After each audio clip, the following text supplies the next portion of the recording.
new drinks are now at McDonald's. With refreshers like the Strawberry Watermelon Refresher and the Mango Pineapple Refresher with popping boba.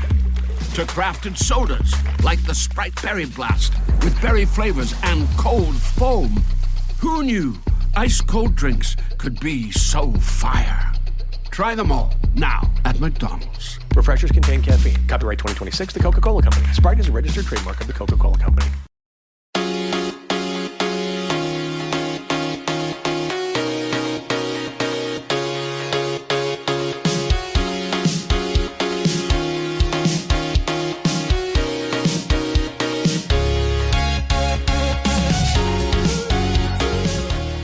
I'm Jessica, and this is the Daebak K-Rambles podcast where a couple of friends review Korean dramas, and we're back. We're back for another K-drama review. We are going to be reviewing It's Okay to Not Be Okay, and for this episode, I am joined by Melissa and Nolizwe from the African Seoulmates podcast. How are you guys? Hi, Jess. Thanks so much for having us. I feel like this meeting has been years in the making. We're really excited to be here with you today. I am so thrilled. Yeah. And we're reviewing such a controversial but great drama. So really excited about this conversation. Yeah, I'm really thrilled to have you guys here. It's like you said, a long time coming. We've been really friendly on the socials for years. I've been a fan of you guys for years and been listening for years. And I know that you guys have covered It's Okay to Not Be Okay, but it's been about 4 years since your episode came out. And even though I have listened, I don't sadly remember the episode, and in talking with you guys, it seems like you guys also are a little rusty on the details of what you guys said in that episode. So maybe this was a little bit needed to refresh all of our memories. If you guys can just tell the audience, in case they don't listen to your podcast, maybe what you guys have been watching lately and what you guys have been enjoying. Sure. Well, I've just been watching Undercover High School, I think it's called. Mm-hmm. And it's been such a trip because I took a bit of a hiatus from K-dramas over the holidays because I just needed, creative rest. And so it's been a fun way to sort of ease back into it. And yeah, rewatching It's Okay to Not Be Okay in preparation for this. So that was also an interesting trip down memory lane for sure. Yeah. Mel? I actually haven't been watching Korean dramas lately. I just watched It's Okay Not to Be Okay just to kind of remember what that was about. But I'm just really in my Chinese drama era, to be honest. Girl. Well, what C-drama are you watching lately? I'm watching Ski Into Love and The First Snow because they're on Netflix, easy to watch. And I'm just like, I don't know, they're just a little bit lighter right now than what's going on with K-dramas. But I know that there's so many shows that are waiting for me, like the Potato Lab and Undercover High School. And I'm just like, at my list, when I'm ready to get back into K-drama, I'm going to get on top of that.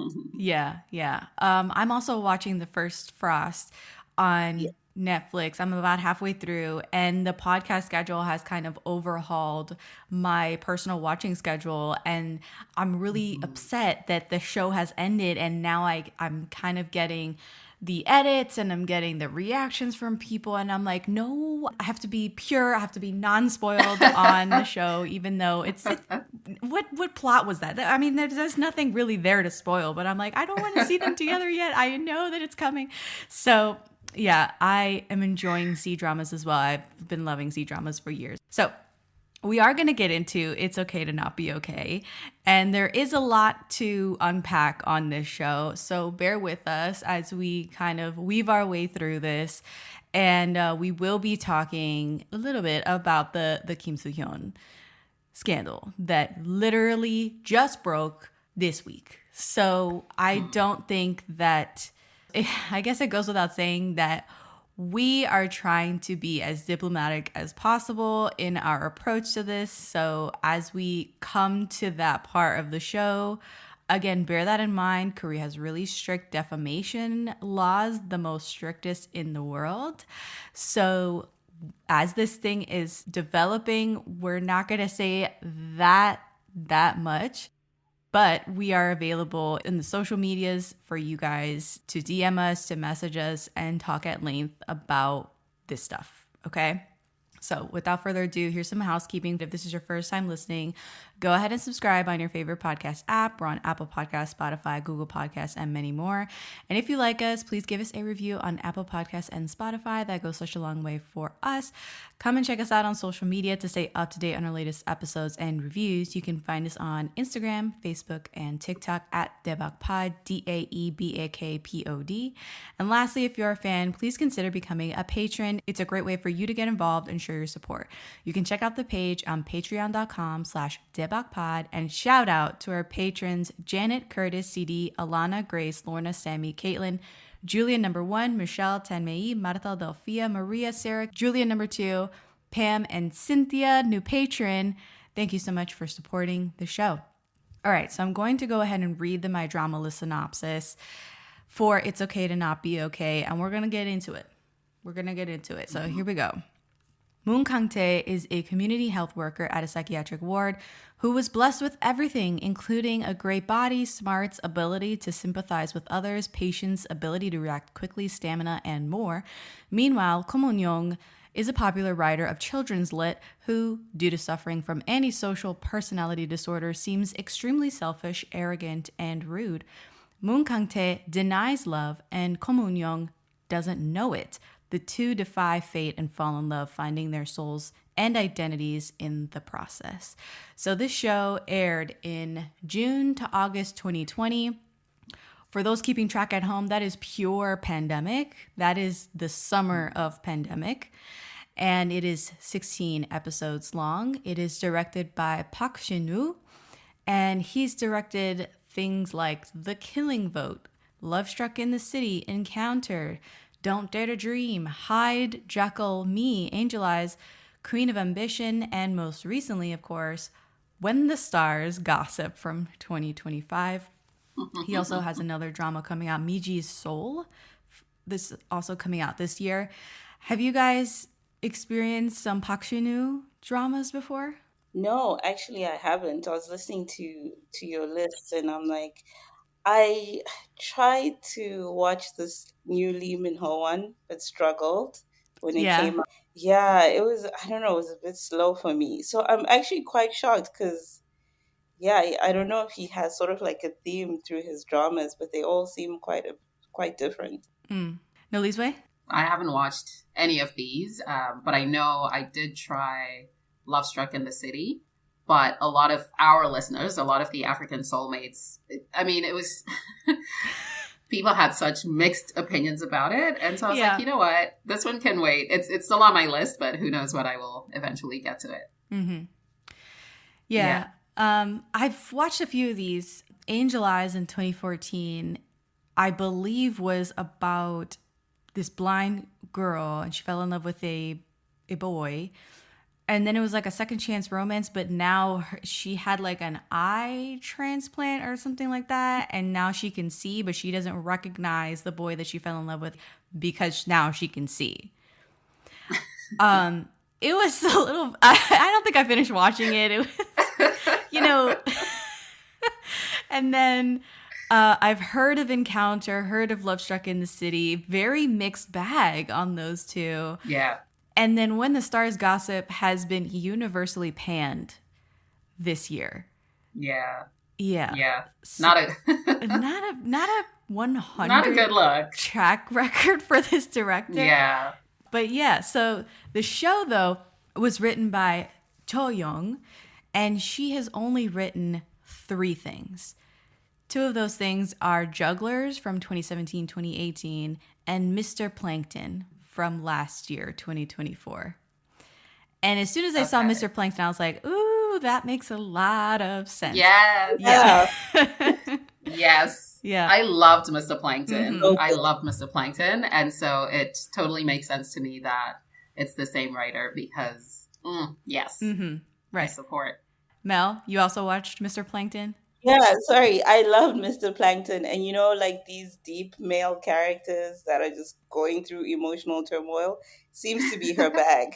And she's good at writing them. Mm-hmm. And Mr. Plankton came was it in Christmas or like November, at a time where it was also a little bit dry out there, and it was such a good show for that period of time. So yeah, no, she's great. Obviously, quality, not quantity, going for her. Yeah, exactly. I haven't watched Jugglers, but I did watch Mr. Plankton from last year. And I thought it was really, really smart. I really enjoyed it. It was very nuanced and had a lot of depth to it. And there was something about it where it was asking a lot of questions, but not providing too many answers. It was trying to let the audience come to these conclusions themselves. Right? It's trying to pose these questions for the audience, even though you can tell the writer has a point of view, right? I just think she's very smart in that approach, and she seems to do some research, and I like it. I think it's kind of I don't know how she makes a living if she's only doing 3 dramas, done 3 dramas in, the last 10 years, but I appreciate the last 2 of them, if that makes any sense. And the show, so the cast, I'm going to read 3 cast members, and I'm going to go basically in backwards order, if that makes any sense, and leave Kim Soo-hyun for last. Jung-se, he plays Moon Sang-tae, and he's got 55 movies and 37 dramas to his name. He is a veteran actor. He is the get of this show. When they announced his casting for Moon Sang-tae, that was the big deal, right? He's been in things like, there's so many things. You throw a rock, he's been in this show. I Miss You from 2013, Missing 9, which was not a great show. That was one of the worst shows I've ever seen. Touch Your Heart from 2019, When the Camellia Blooms from 2019, which we've covered on the show. There's an episode on it. Hot Stove League, which we will be covering on the show this season. The Good Detective, Jiri-san, Little Women, which we've covered, Revenant, which we've covered, Sweet Home 2, Death's Game, which I reviewed over on Tea and Soju podcast. So many. Queen of Tears, he had a cameo in it. He's Sweet Home 3, Mr. Plankton, so he worked with the writer again. He was also in When the Stars Gossip earlier this year, so he's worked with the director again. You can see he likes working with these people, so he's worked with them again. And he should be on your screens right now in When Life Gives You Tangerines, which is currently airing for us at the time of recording on Netflix. So, Jung-se, what do you guys think of this guy? Firstly, he stays paid. Guy always has a job, and I love it for him. I really do. And I've just seen his range. He has such range. I remember when I watched Touch Your Heart and then watched It's Okay to Not Be Okay. And then later we reviewed Touch Your Heart and we went back to it. And I was like, Noli, this is the same actor. How is he the same? He is so good. I have never watched him in a drama where I felt like I didn't appreciate his contribution to the show. So I'm a big fan of his. Yeah. Yeah. I would echo that. I think he is such a versatile actor, and clearly, has done so many dramas and movies in his career. I'm just curious, has he played a lead in any of these, or is he, I feel like he always has an important character. But again, not knowing a lot of these movies, has he been, the leading character, like the male lead, to your knowledge? I don't recall. Any of the ones that I've said, he was not the male lead, but he is a co-lead, if that makes any sense. Yeah. Which co-lead, supporting, these are sort of interchangeable, at least in the West. Especially for award season, because there's always category fraud in awards where you put a co-lead, someone who has a lot of screen time, who's carrying a lot of weight in a supporting category with somebody who's in there for 7 minutes. He does a lot. He will do a cameo role, he'll do a bit part, and then he'll do something where he's in every single episode and he's alongside younger, very popular actors like this show. I think that he's well regarded in the industry, and his name holds a lot of weight to the Korean audience. And I'm not sure if he has led, maybe in movies, although Maybe. I also can't say for sure. But Yeah. I mean, in any case, right? Like whether it's 2 minutes or every single episode, he really just comes with that gravitas and leaves an impression. So exactly. Hats off to him. Yeah. So he plays off of Yea-ji, who is the female lead. She plays Ko Moon-young, and she's got 8 movies to her name and a few TV shows like Murim School from 2016, Hwarang, where she plays Princess Suk-myung, Save Me from 2017, Lawless Lawyer, and Eve from 2022. What do you guys think of Yea-ji? That's my girl. That's your girl. That's my girl. I love Yea-ji. And I mean, I say this as someone who's only watched her in Eve and It's Okay to Not Be Okay. Mm-hmm. But I think, I don't know, she just, whatever stoic kind of character she plays, she does it so well. She just has a presence when she comes on screen. And I think she acts a lot with her face in a way that not a lot, but like, I don't see a lot of people doing really well. You know, she can just come and she's super icy, but there are layers, there's some depth there that she can convey. And and I mean, fashionista. Yeah. She's Yes. a fashionista. Yeah. The wardrobe in this show is famous, and for good reason. It is really unique. It's colorful. It's vibrant, and it looks amazing on her. She's the clothes they put on her are stunning. It looks couture. Mm-hmm. And I think this show stands out among the K-dramas because it is so, her wardrobe is so whimsical. Yeah. It looks like runway fashion. Mm-hmm. Right? Yeah. And it totally informs her character. Yea-ji is not without scandal. As we may or may not know, a few years ago, she was accused of forcing her ex-boyfriend Jung-hyun into not having any physical interaction with his co-star in the 2018 drama Time. I don't know if you guys had heard of this weird drama. She was like semi-canceled for this. It was like really bizarre. I mean, yeah, you're like shaking your head. And then there's just been rumors circulating that she's difficult to work with and that she's mean to the staff. And I don't really put stock in such things, especially like mean to the staff and like stuff like that. Like that's yeah. It's giving Meghan Markle. I was just like, we don't really like Meghan Markle, the most controversial like royal. Okay. In terms of like she's mean to the staff, she's a hard worker, or she's really domineering, and it's like, I don't know. I feel like some of the controversies are, why are we all up in this business? Honestly, is just to focus on the actress and what they're bringing to the dramas. Mm-hmm. Obviously, stuff that is terrible that people need to know about and people need to be accountable. But nothing about the Yea-ji drama put me off her as an actress. And I agree with Noli. I think she's a really good actress. She's one of the few that I feel takes me to a deeper level in the way that she represents the character. Mm-hmm. She has a lot of depth in her acting. So I'm really glad that she's now without scandal. But I know some listeners may have thought she deserved the canceling, but I personally am happy to see her back. Mm-hmm. Nolizwe?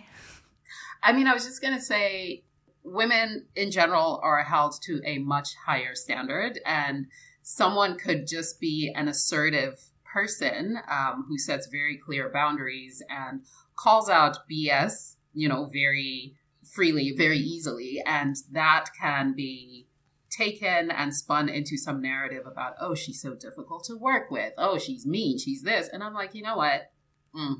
Okay. We all have our opinions about that, but is it worth canceling someone over? Again, these are people, I don't know these people from a slice of bread. So it could be that she really is like that. But when everyone is getting so worked up, you know, like you're whipping people up into a frenzy over rumors of how she behaved on set, I'm just kind of like, we take it with a grain of salt. Exactly. I couldn't have said it better. She really blew me away in Save Me, which is an OCN drama from 2017 about her family getting sucked into a cult. And that was a very triggering drama for me. And I came out on the other side thinking she's phenomenal. And I don't recommend that drama lightly. You have to go into it knowing that it's very disturbing. So it's an OCN drama. That should tell you a lot. But the scandal with her doesn't feel to me, I wouldn't call that a scandal. You know what I'm saying? I'm just like, okay, some text messages got out and it looks a little, But to semi-blacklist her, like she doesn't have that many shows. Yeah. Right? Like if you look at her filmography, I'm like, she's not been working that often. Yeah. I'm just going to leave that out there. So we're finally at Kim Soo-hyun. He plays Moon Kang-tae, the male lead, and he's done 4 movies, a few TV shows, including Dream High from 2011, The Moon Embracing the Sun, My Love from the Star, The Producers, One Ordinary Day, Queen of Tears from last year, which did gangbusters. Everybody and their mom was watching Queen of Tears. It was the #1 show everywhere. We have reviews on Dream High, My Love from the Star, and of course he did a cameo in Crash Landing on You, and of course there is an episode on Chloe. Kim Soo-hyun. We have a taker for what's aged the worst about this show. We have to, as quickly and as deftly as we can, unpack this scandal. So when I resolved to cover It's Okay to Not Be Okay, and I tapped you guys to guess on this, I had no earthly idea that all this would surface. I see you guys kind of like chuckling. Here's what went down. Kim Soo-hyun is a child actor who is most famous for being in the amazing movie The Man from Nowhere with Moon Bin. She'd grown up into a young woman and was booking acting gigs like the K-drama Bloodhounds before she got busted for a DUI. She hit an electricity pole and knocked out power to a bunch of buildings. She lost everything because of this scandal. Dropped from projects and endorsements, even though she apologized profusely, paid the fines, and compensated the stores that were damaged. Due to the malicious online harassment, including these YouTubers, these cyber lekkas, who make their money off of false information and salacious gossip, she sadly committed suicide earlier this year, February 2025. Now, the emerging story has Kim Soo-hyun at the center of this. There were already dating rumors between Kim Se-ron and Kim Soo-hyun, stemming from her posting this intimate photo of them to her Instagram last year while Queen of Tears was airing. Their faces were touching side by side. The Korean netizens went wild. They were angry with her because how dare she try to take him down with her because she was still in the midst of her cancellation. But now, according to the Korea Times, this controversy reignited when YouTube channel Hoverlab, better known as Karosero Institute, featured Kim Se-ron's aunt, who claimed the actress had a 6-year relationship with Kim Soo-hyun starting at age 15 and accused his agency of financial misconduct and lack of support after her 2022 DUI scandal. The allegations, especially about the underage relationship, have sparked intense scrutiny, with resurfaced photos and videos adding to the debate. Pause. There are now many photos circulating of Kim Soo-hyun kissing Kim Se-ron on the cheek. There's a screenshot of a text message Kim Se-ron sent to her cousin, fully detailing the 6-year relationship. There's a screenshot of a text message Kim Se-ron sent to Kim Soo-hyun about paying back the penalties from the drama Bloodhounds in the amount of like 700 million won, which is about $500,000. Because his agency allegedly demanded she pay it all back. They sent her a legal notice threatening her with escalating legal action, and she could not pay this back in a lump sum immediately as she was struggling financially. One video is of him doing an interview alongside actress Kim Yoo-jung, who is also 12 years younger than him, where he says she's matured and maybe he'll meet her as a partner one day. And another video is of a 2013 interview he did where he says when he's 41, he wants to marry a 21-year-old, which is gross. It gives credence to him maybe seeking out a younger girl, perhaps one 12 years his junior and only 15. Just mounting evidence, some of it just circumstantial, like the ones that I've mentioned. Back to the Times article. Public interest grew, not just from the YouTube channel, but from the family's involvement, lending credibility to the claims. Gold medalists firmly denied the accusations, calling them clearly fabricated and wholly unacceptable, and vowed strong legal action against the malicious falsehoods. Then Dispatch entered the chat with receipts confirming the 6-year relationship and more. We were originally going to get a follow-up statement in a week from gold medalists. That's Kim Soo-hyun's agency, the one he himself started with his cousin. But we ended up getting one just a couple of days ago. Kim Soo-hyun is now admitting to having a relationship with Kim Se-ron, but he says it was from summer 2019 to fall 2020, when she was firmly legal, an adult. They're saying Kim Soo-hyun is suffering mentally due to the accusation that he's to blame for her suicide, and the list goes on for refuting the evidence and claims based on various technicalities. Here's what we know for sure. Korean YouTubers are notorious for telling lies and spreading malicious gossip. The media can be bought. Dispatch can be silenced. Fans are generally more forgiving and biased toward handsome male celebrities than female celebrities, often defending problematic individuals.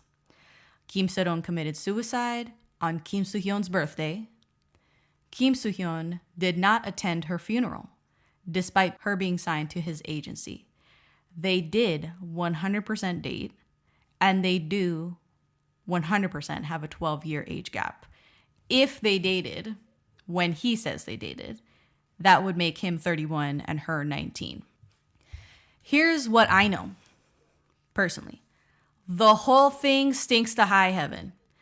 And whether or not any charges have been filed, whether or not anyone has been found guilty in a civil or criminal case, Kim Soo-hyun has been deemed guilty in the court of public opinion, and that's the only one that counts nowadays.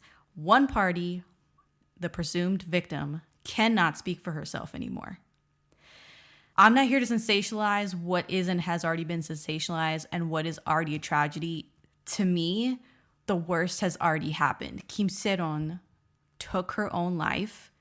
So whatever outrage you feel, whatever happens now, she won't receive help. Justice is going to come too late.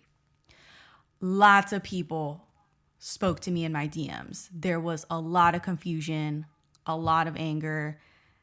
And I understand this is a beloved actor, someone we've all allowed into our homes and lives through the magic of television.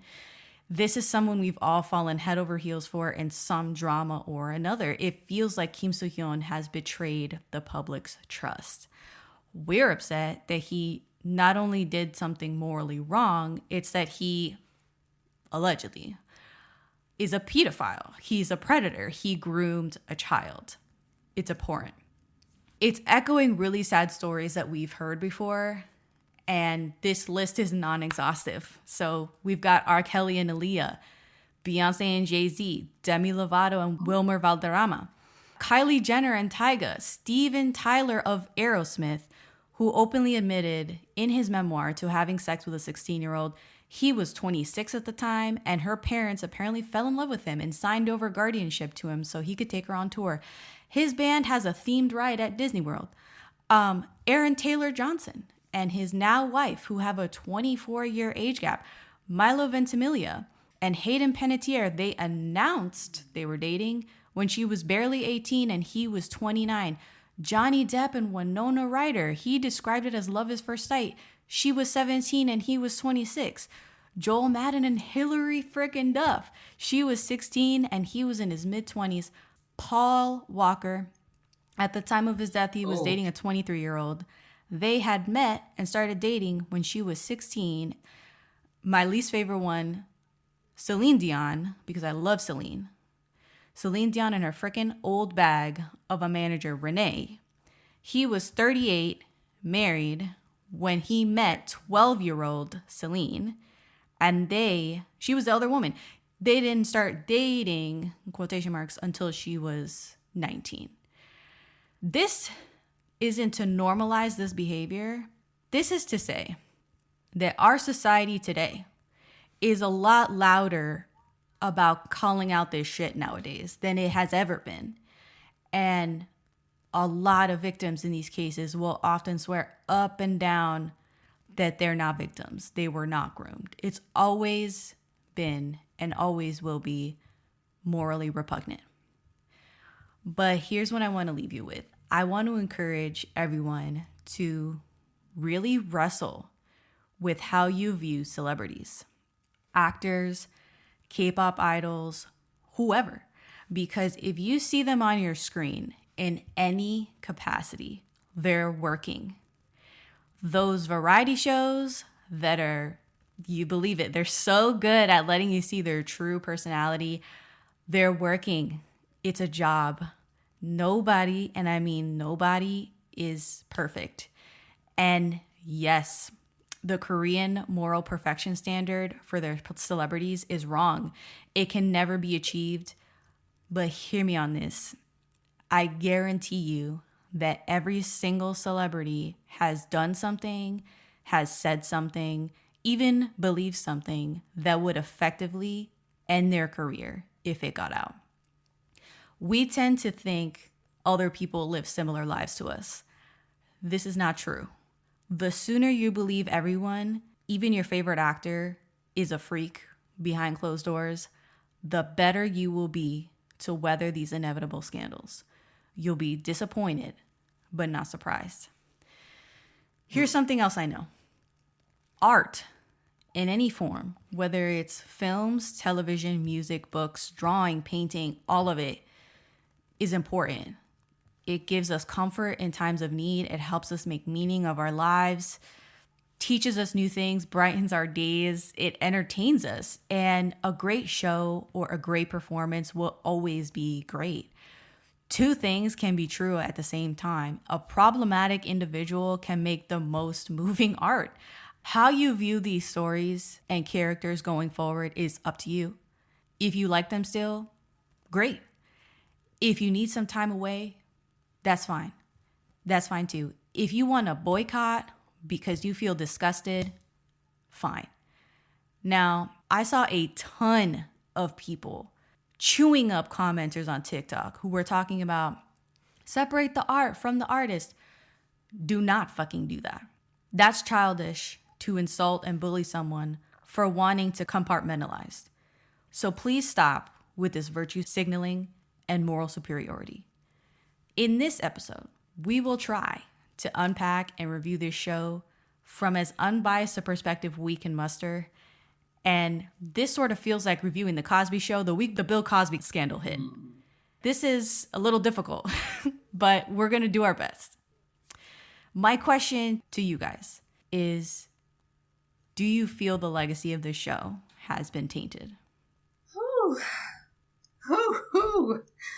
Thank you for, just for sharing a bit of a recap of what's been going on. And just, obviously, as you said, it's delicate and controversial. It's unfolding as we speak. And so just to echo something you said at the beginning of the show, I am happy to tussle with anyone in our DMs to really get into it.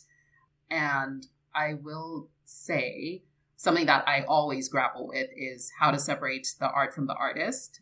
And I think for me, it may be too soon to say if the legacy of the show has been tainted. I think I personally did pause. As I mentioned, I started rewatching so I could come here. I was excited, as you said. Who would have known this would happen? And I really paused because I was like, I can't. I'm just having in the last week or so. I was just like, I don't know that I can watch this and fully give it the I don't know.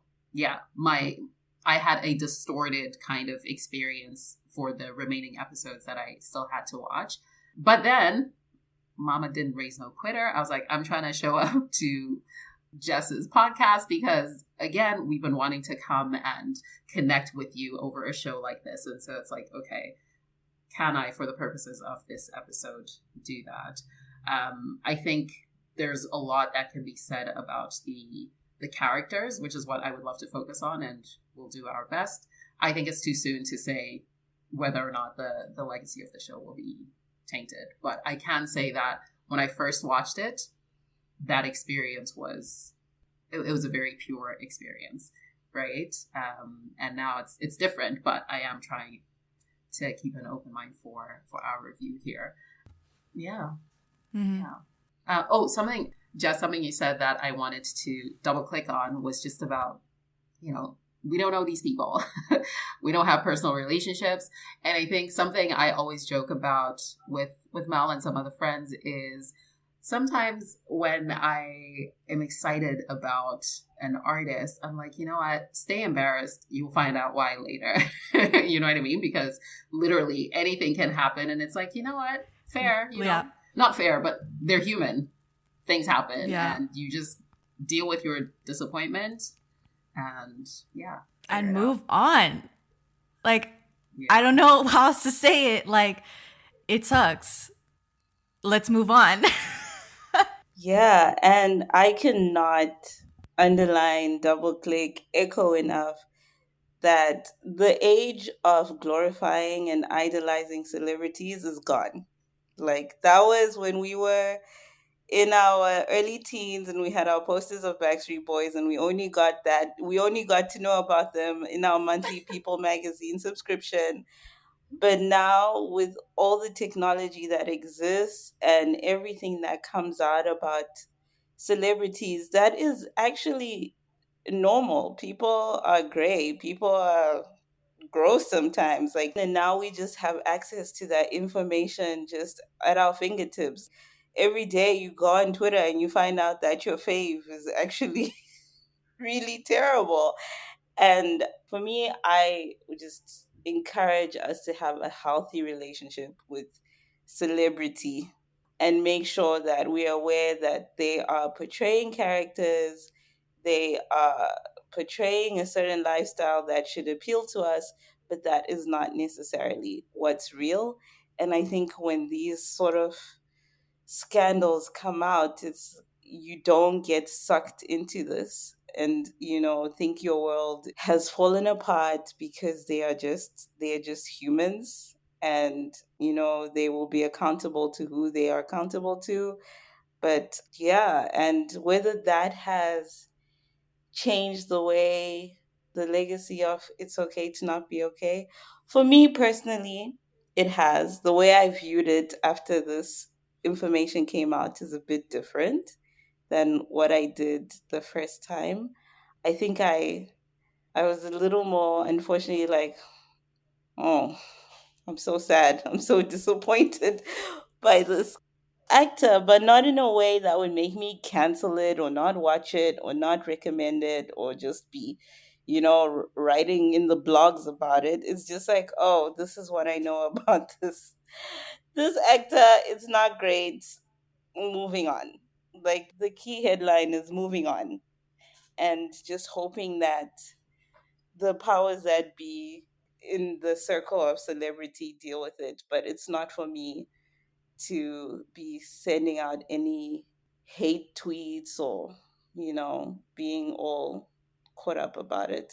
Sorry, that was all jumbled up, but I hope the message came out that let's stop glorifying celebrities, honestly. Mm-hmm. Mm-hmm. Yep. I agree completely.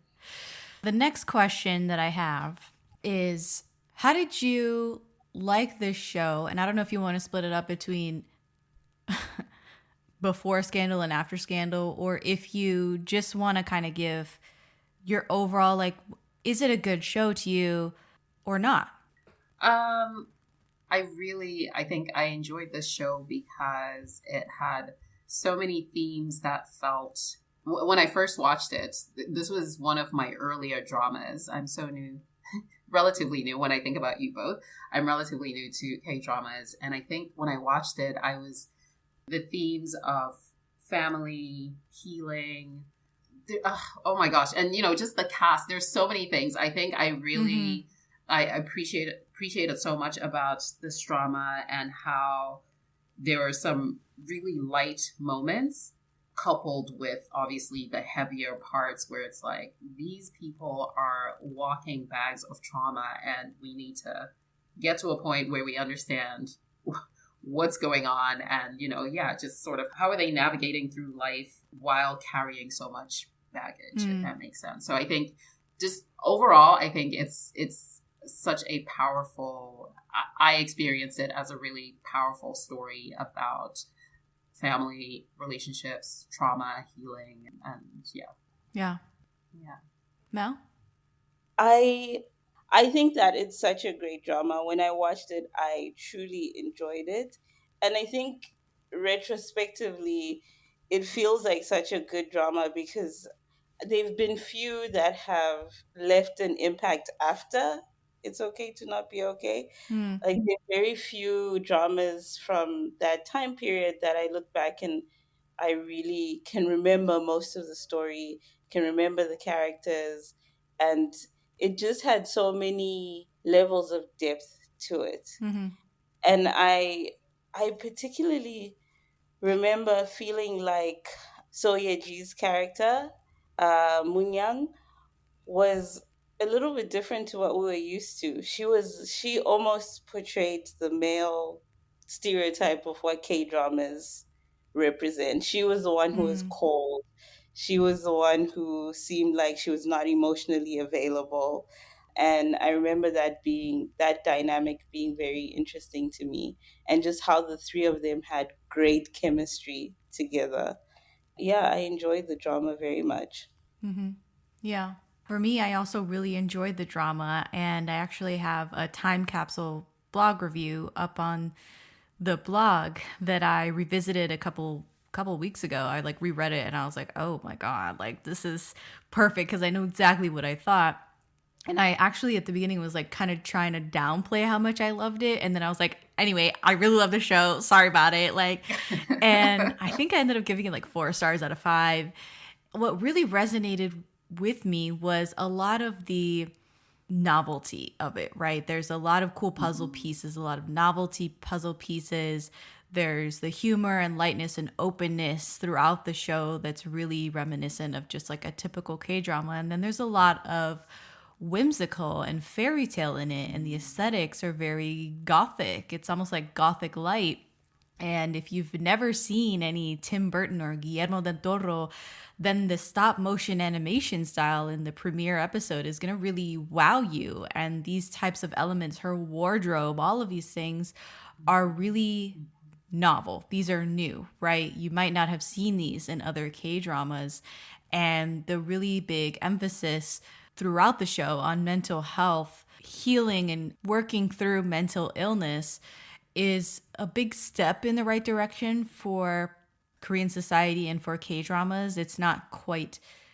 Was not quite as prevalent 5 years ago in K-dramas. There had been some K-dramas that dealt with mental health and mental illness, but not like we see today. Every other K-drama might have something to do with somebody struggling, and they'll put a lot of jargon in there that is psychoanalyzing these characters in some way, shape, or fashion. Mental health jargon is really big nowadays, more so than even 5 years ago when this thing aired. And so even I just said stuff like triggering. Triggering, we're saying that now, but that's therapy language, is really normalized now. And K-dramas like this are kind of breaking new ground in Korea, and the portrayal of an autistic character like Jung-se's character, Sang-tae, was amazing, right? You'd not seen something like that in a K-drama. You might have seen it every so often, but now you have Extraordinary Attorney Woo, you have the kid from Move to Heaven, you have a lot of different representation now than you had before, even before this show. So you have a veteran actor, Jung-se, playing this older brother, Hyung, who's got ASD. He's got autism. It comes out during the pandemic. Maybe people being confined, being away from family, isolated, confronting their mortality in ways we'd never reckoned with before. I feel like it made the sentimental parts of the show really hit, right? Because the sentimentality of K-dramas is something very unique to it. We don't have such sentimental shows in the West, right? Everything is kind of at arm's length. Yeah, just as you said that, I remembered how when we watched this and reviewed it, I remember talking about how after every episode, we would just sort of be in each other's DMs, just trying to just unpacking everything. And one of the things that we talked about was how, it was really because we were watching it with our third podcast member, Namsa. I think we were watching it. We might have watched it after Mel. I can't tell. I can't remember. But we were watching it together. And so there was just that. This drama really, it just brought us together. And it's like we're on this journey together with these characters. And yeah, I was living in another country, isolating by myself. And so really K-dramas were such a unifying. Yeah. I was just like, oh my, this makes me feel connected to other people. That's when I started watching K-dramas. And so yeah, it feels really special because of that sentimentality that you were talking about. Yeah, yeah. Sure. I had someone message me and say, good luck on the episode because of everything going on, and I'm just pissed off because It's Okay to Not Be Okay is such an important drama for autistic representation. It's the best autistic character I've seen, which reflects my own experience of it, and it's so annoying to me that because of him, meaning Kim Soo-hyun, it'll get canceled as a drama. Yeah. And I wondered how you guys felt about the autistic representation in Oh Chung-se's performance. I thought that it was a great representation, but I remember when we were recording this episode as well, as it slowly comes back to me, we also struggled just the same way we struggled with Extraordinary Attorney Woo. Around, it was great and it felt like it was really good representation, but we're not autistic. And we were always saying it would be great to hear what the autistic community thinks about that representation, and if they felt that it was genuine and it was true, and if it was something that they could get behind. As just objectively speaking, it felt like he did a really good job of that, but I would never confidently be the opinion holder of that. Yeah, that's definitely where we landed. But sorry, just to veer us off a little bit back to the unifying nature of It's Okay to Not Be Okay. I also thought that every element of the show was so intentional, from the soundtrack, which was so good. That OST is unassailable. It's amazing. So good. Sure. And also the fairy tales. I remember trying to buy those fairy tale books and how they were so well weaved into the stories of the three main characters. And it really felt like the writers were so intentional about everything that they were representing in every single episode. I also loved that there was the overarching story of the three leads, but almost every other episode, there was also a smaller story about a mental health patient and what they were going through. And that never took away from the broader story. It always added, and you had these guest stars come and be the patients. And it was also interesting going into that and talking about those specific characters. The one that stands out the most was the son of the politician who That's an early episode, yeah. Who kept on flashing people, and just how his story was so sad as it unraveled and how Moon-young responded to his story. First, you're like, oh, she's cold and she's manipulative. And then you kind of realize that she relates to him and she wants to help him, even though she may not be, representing that in the best way. I really love those stories. So I really digress from your question, Jess, but just really. No, it's fine. I'm actually going to recenter us now because I'm looking through the questions that I got from social media, and someone asked a really interesting question that I'm not even sure how to answer. Someone asked, this might be a hot take, but I'd love to get your opinion on whether or not it's time for K-dramas to take a big step toward disability inclusion on screen. Jung-se was fantastic as Moon Sang-tae, and we saw a great performance in Extraordinary Attorney Woo as well. But could it be time for Korea to work on their inclusion efforts with actors of various abilities/disabilities? Question mark. Yes. Really? Yes. And I think this was part of our discussion in our review in 2021, where we said, great that, and sometimes part of the evolution or movement towards true representation could start with a really well-respected actor doing a really great job of that.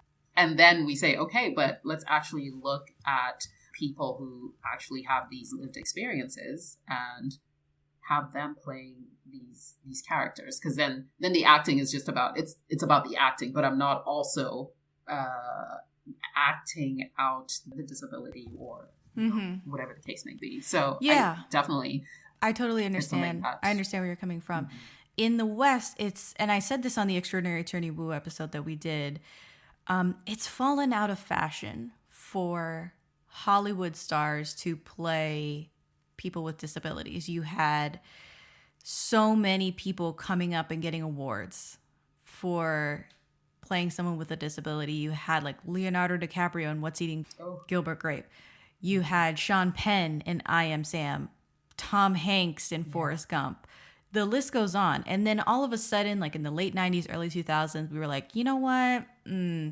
Maybe this isn't a good idea. And we kind of woke up to it not being such a great idea. Maybe it's kind of playing a caricature, a real life disability and struggle, and you're not including these people in the work. Right. I would say Korea is going to be really slow on this, personally. I think this is a very conservative society, as we well know, and they quite appreciate beautiful people. And not to say that the West doesn't, that Hollywood doesn't, but, I was surprised they even had an actress with Downs playing the sister with Down syndrome in Our Blues. And I was like, that's amazing. Yeah. I was like floored that they even had that.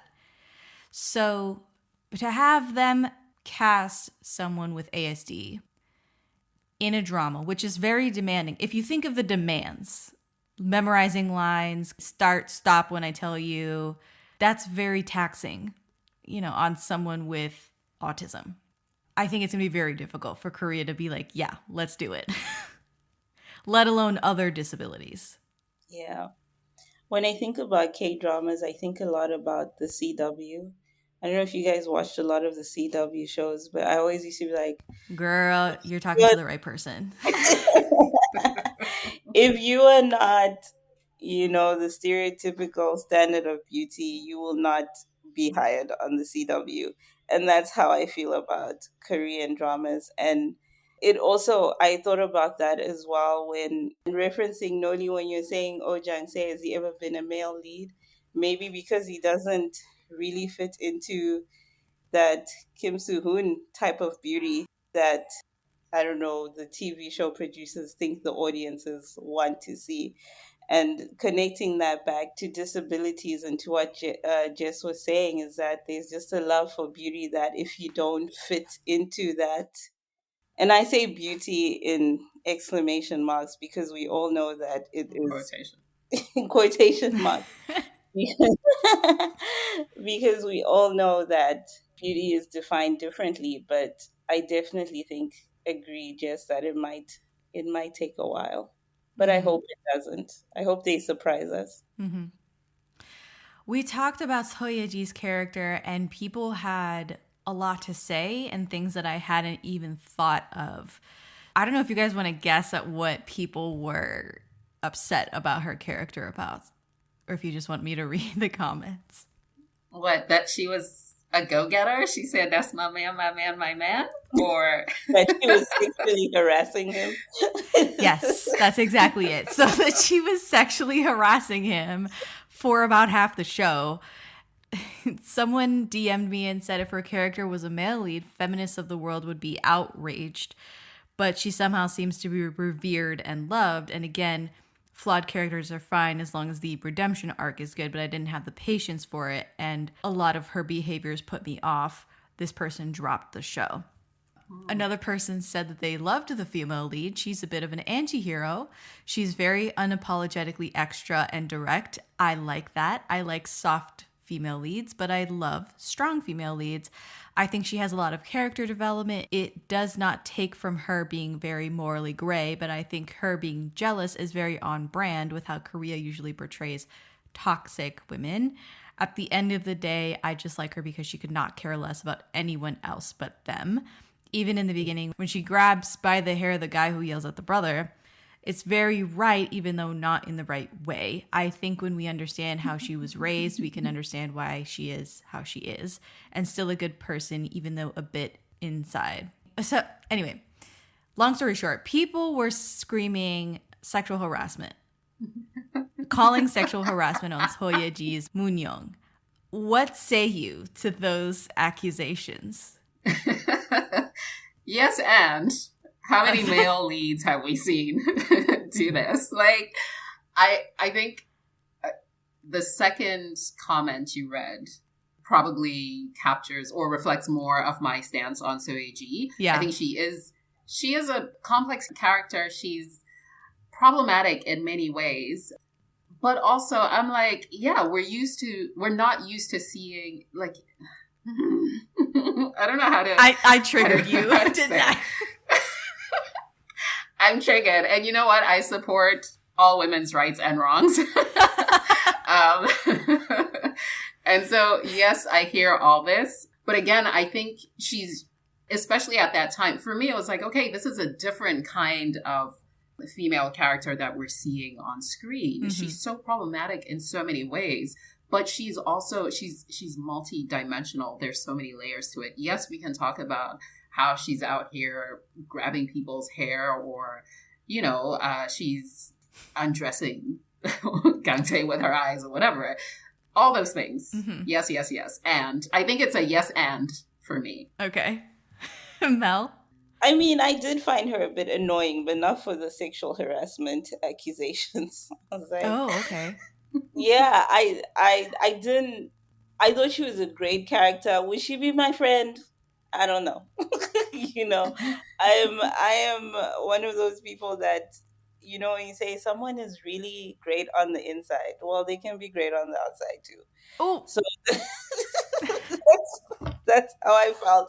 What's holding them back from being great on the outside? Yeah, what's holding them back from being kind and, you know, nice on the outside? Like, why do I have to dig deep? You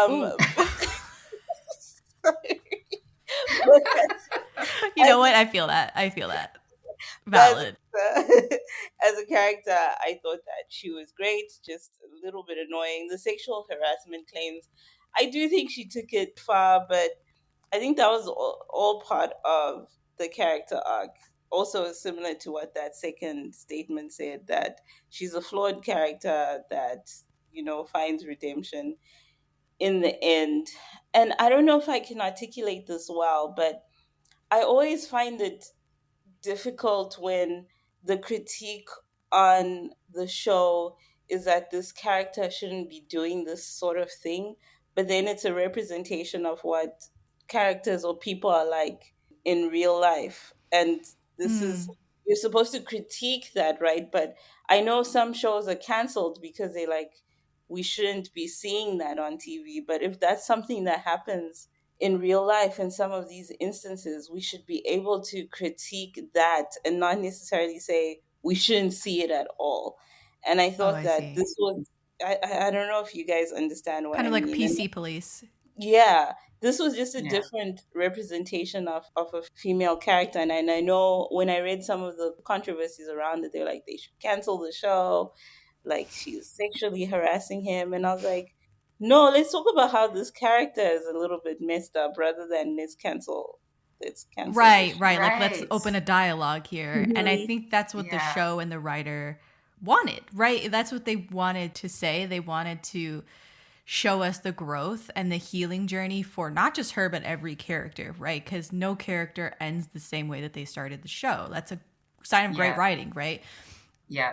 Like, these are things that you would expect Moon-young to do, right? Like, her character has been written to be this problematic person. Like, and again, life has handed her all types of lemons. And so it's like, okay, here's how she shows up. Here's how she protects herself and whatever, right? We can dig into her psyche. And it's like, as you both have said, this is what is setting us up for that character development. So +1 to you both. Yeah, Moon-young is severe. She's insulting, she's intimidating, but she's so fashionable. She's covered in couture, and she's a creature of impulse, but she's also just very lovable. Like I said, she's out here yanking hair off of people who stood in line for her own book signing, but she's making kids cry. She's pushing unethical critics down the stairs for demeaning her, exploiting her for sex. She's pulling the wings off of butterflies in flashbacks. She's bellowing back at deer that block her car. She is doing a lot of weird, funky, funny things. And she's going about doing sort of like a lot of like righteous indignation in the wrong way. You know what I'm saying? Like, yeah, that guy's a dick. Actually, these several guys are douchebags, and she's handling it, but in the wrong way. You know what I'm saying? Like, her methods, she can be prosecuted for these things. Probably not the best, cleanest method to handle this, but I'm not necessarily mad at her for doing it, right? For pushing someone down the stairs and for yanking someone's hair back when they physically assaulted Sang-tae for having sort of an autistic episode in the line of her book signing. So, Mel, you mentioned the fairy tales. Each episode is a different fairy tale or story with a moral lesson imparted to the characters and the viewer. She represents a very cynical viewpoint that there's actually a very dark lesson to learn from these fairy tales instead of a light, bright, simple one that might affirm life and love. And gradually, the K-drama of it all is that she kind of pivots and she realizes what is love and what is the light part of the fairy tale that she's been missing. Like, she's been missing the forest for the trees in a lot of these fairy tales that she has been teaching these people throughout the show. I like that it's her recontextualizing all these fairy tales, these parables, basically, in her own life. This is one that I liked the callback to it, but not necessarily the first time it happened, was when she screams, "I love you" at him early on in the show. She's like aggressively screaming, "I love you" at him just to get his attention, because she knows he's fundamentally love-starved and affection-deprived. It's a very early episode antic, and it's super iconic, but it's manipulative, right? Like, you can see that it's super manipulative. She stalked him all the way to this hospital at the Seaside Hospital. And to me, that's all part of her mental illness. She has antisocial personality disorder, and I would say the one thing that I don't like about the show is that they don't go into this diagnosis. They don't flesh out, like, what does this look like on her necessarily? What is antisocial personality disorder? Does she need more treatment? Does she need more therapy? Is this like, does she not really have it at the end of the day? Was it just sort of conditioning and training and abuse from her mother? Like, all this stuff.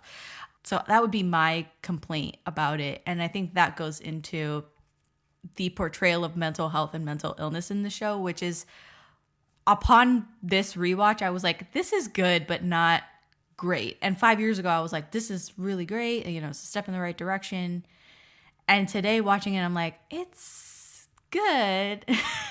Definitely Good. I also thought that although the mental health aspect of the show was great to see, it almost felt like it was being used as a device to Yes. push the plot forward rather than exploration of what those mental health challenges mean for these different characters. Yes. It was just taking us to the next step. The show walks a weird line of being gimmicky and being Yeah. sincere. Yeah. And I think I felt that a lot more this time around because, like, just to keep it a buck, the healthcare errors of practice are like endless, right? Like, the doctor ditches his patient when he sees Moon-young coming towards them because he fired her from the lit classes. The doc allows her to do these lit classes despite knowing she's a loose cannon and very volatile. There's like several people that escape from the hospital, and I get that they have like this open door policy, but that's ridiculous. Director O, again, just triggering patients for fun.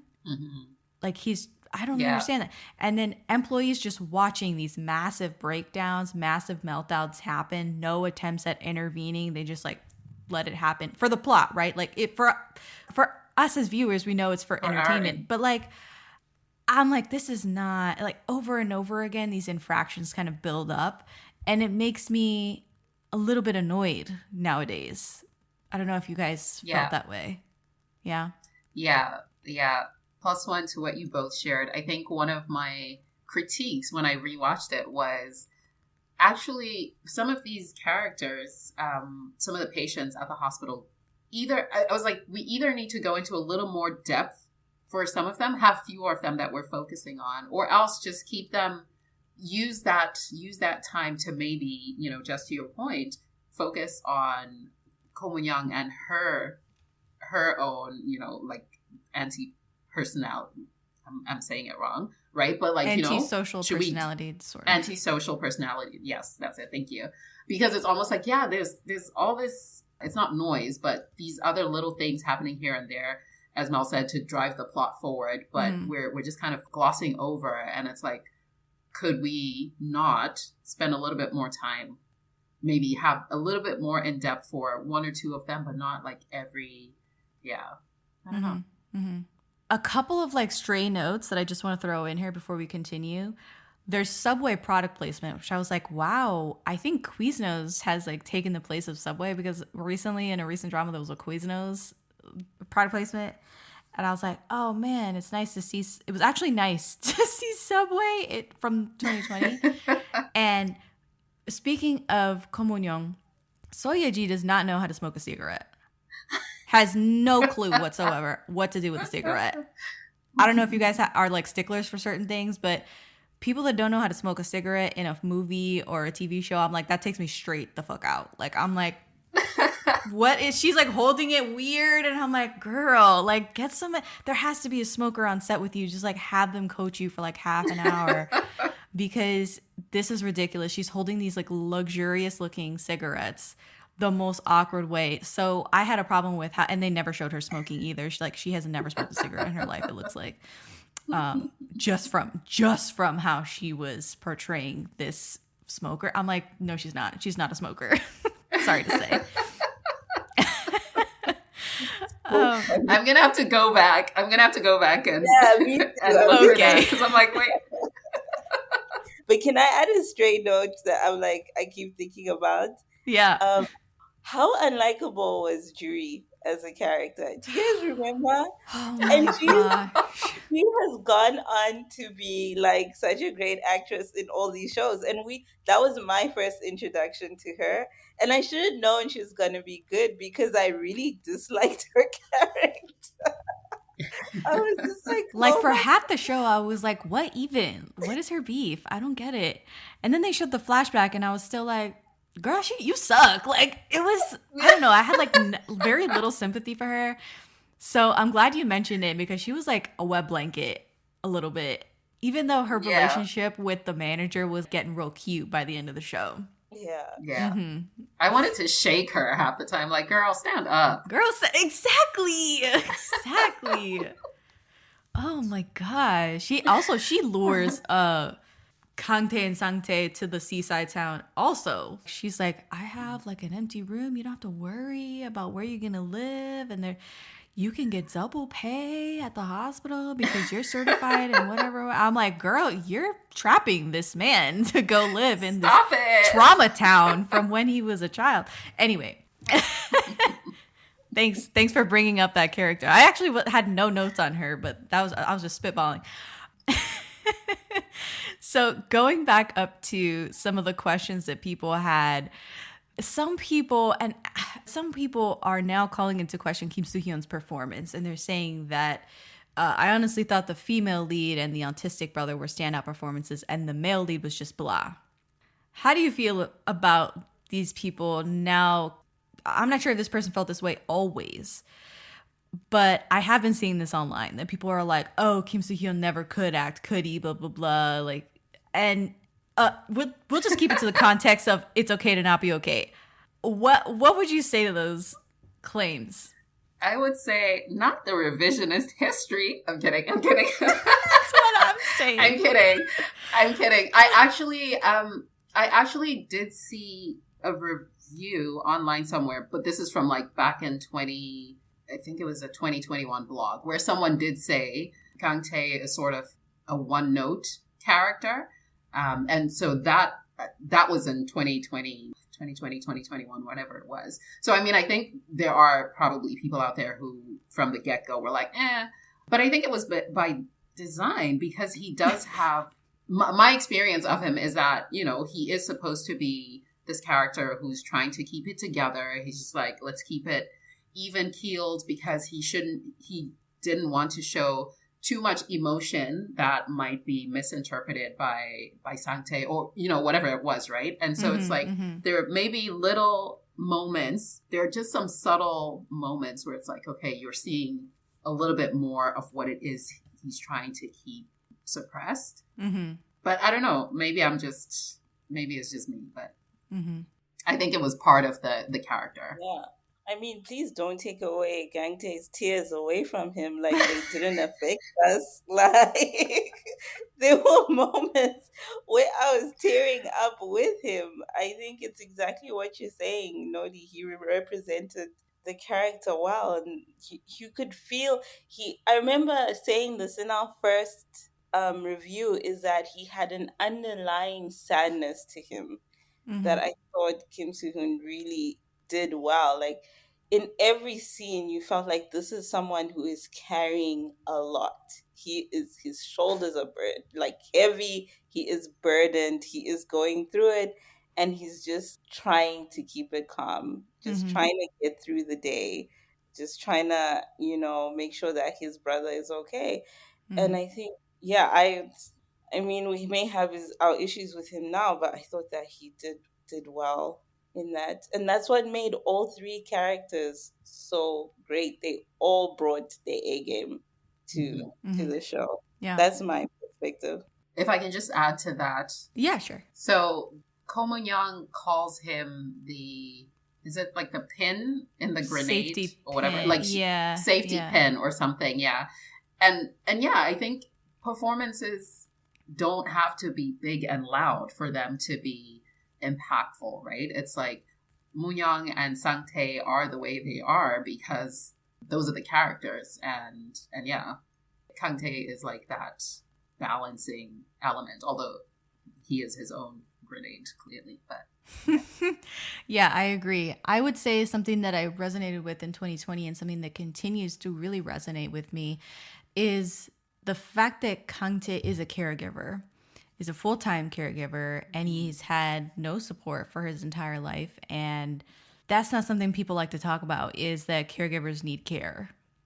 That's a very unique struggle. And unfortunately, like, I have been in the position where I have cared for family members and seen other family members full-time caregive for others. And I completely understood why he was the way that he was and why he was so suppressed, right? He wasn't repressed, he was suppressed. He did it to himself, right? He was constantly choking back emotions and suppressing happiness and making decisions that he thought would benefit his brother. This is the type of character and this is the type of story that no one likes to admit happens on a day-to-day.